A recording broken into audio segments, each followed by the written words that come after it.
Pensa só, como é que uma comunidade que estava ali enfrentando ameaça de prisão, de execução, como ela conseguiu não só sobreviver, mas crescer de um jeito explosivo? Hoje a gente vai mergulhar na história incrível da igreja primitiva lá em Jerusalém, para tentar entender de onde vinha tanta coragem diante da perseguição. É uma história, olha, de fé, de resiliência e, claro, do poder divino em ação. Olha, logo depois do Pentecostes, a igreja em Jerusalém simplesmente explodiu. A gente está falando de milhares de pessoas se juntando a esse movimento novo, sabe, em pouquíssimo tempo. E claro, um crescimento desses, tão rápido e tão grande, não ia passar batido. Isso colocou os primeiros cristãos numa rota de colisão, direta mesmo, com as autoridades da época. E aí que a gente chega na pergunta central, né?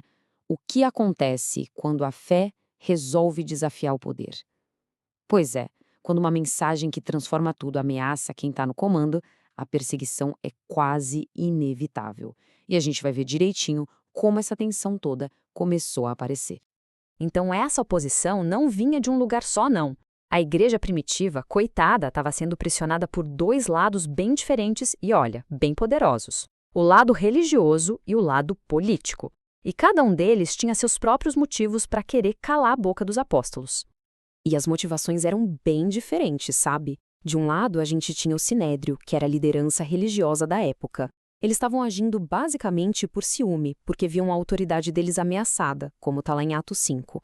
Já do outro lado, tinha o rei Herodes, uma figura política, que agia por pura conveniência. Ele mandou executar o Tiago, como a gente lê em Atos 12, pura e simplesmente para agradar o povo e se manter firme no poder. Bem diferente, né? Bom, e aí no meio dessas ameaças todas, a igreja se viu numa encruzilhada. Era um momento decisivo.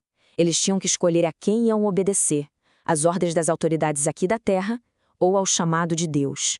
E a resposta que eles deram, essa resposta mudou tudo. A ordem do Sinédrio foi super clara, sem rodeios. Basicamente, a gente não mandou vocês pararem de ensinar nesse nome. Era uma tentativa de calar eles de uma vez por todas, um ataque direto à missão que eles tinham recebido do próprio Jesus. Mas a resposta de Pedro e dos outros apóstolos foi um verdadeiro divisor de águas. Sem pensar duas vezes, sem medo, eles mandaram a real. É mais importante obedecer a Deus do que aos homens. Uau! Essa frase se tornou a base de toda a coragem deles. Ali, eles deixaram bem claro que a lealdade final deles não era com nenhum poder aqui da terra. E olha só, essa escolha de obedecer a Deus foi confirmada, digamos assim, de um jeito espetacular.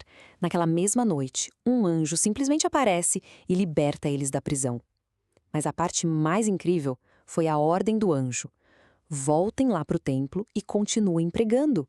Quer dizer, era um sinal de Deus claríssimo de que eles estavam no caminho certo, fazendo exatamente o que precisavam fazer. Ok, agora a gente avança um pouco no tempo para a segunda onda de perseguição. E essa, sobre o rei Herodes, era ainda mais perigosa. A ameaça agora não era só de prisão, era de execução mesmo. E aí, diante disso, a igreja usou a sua ferramenta espiritual mais poderosa. A coisa tinha ficado muito mais séria. Herodes viu que a execução de Tiago agradou uma parte do povo, e então o que ele fez? Mandou prender Pedro, bem na época da Páscoa, com o plano de executá-lo em público logo depois. E Pedro não estava só preso, ele estava sob guarda máxima. A gente está falando de 16 soldados vigiando ele. Sinceramente, do ponto de vista humano, não tinha a menor chance. Mas e a igreja? Como é que a comunidade reagiu a isso? Em vez de entrar em pânico, em desespero, eles se uniram. O livro de Atos conta que a igreja começou a orar por ele a Deus, de forma contínua, fervorosa. Eles não pararam. Foi uma resposta ativa, todo mundo junto, sem descanso. A oração virou a estratégia principal deles. E se a igreja respondeu com fé e oração, Deus respondeu com poder e com o milagre. À noite, bem antes da execução que estava planejada para Pedro, essa noite virou o palco de um dos resgates mais impressionantes que a gente tem na Bíblia.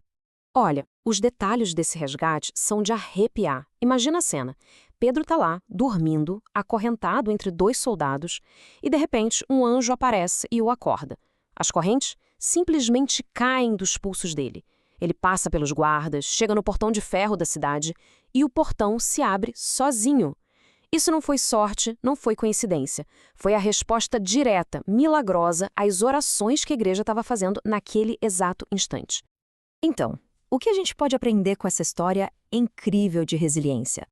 A coragem da igreja primitiva claramente não vinha de força humana nem de uma estratégia política genial. Vinha de princípios espirituais muito, muito profundos. E aqui é importante a gente definir o que significa essa tal de fé destemida. Não é sobre não ter medo, de jeito nenhum. É sobre ter uma convicção tão forte, mas tão forte, que ela se torna maior que o medo. E essa convicção toda era sustentada por 3 pilares. Então, vamos lá. Essa convicção se apoiava em 3 coisas. Primeiro, obediência. Um compromisso de obedecer a Deus acima de qualquer autoridade humana. Ponto. Segundo, fé. Uma confiança total de que Deus estava no controle de tudo, não importava o que acontecesse. E terceiro, oração. O poder de uma comunidade inteira, unida, orando junta. Esses 3 elementos juntos criaram uma comunidade que o medo simplesmente não conseguia calar. E tudo isso nos deixa com uma pergunta para a gente pensar, né? A história da igreja primitiva não é só um relato do passado, é um modelo. Hoje, diante das nossas próprias pressões, das nossas adversidades, a escolha deles ainda ecoa. Qual voz a gente está escolhendo obedecer? A voz do medo, da conveniência, ou a voz da fé e da convicção?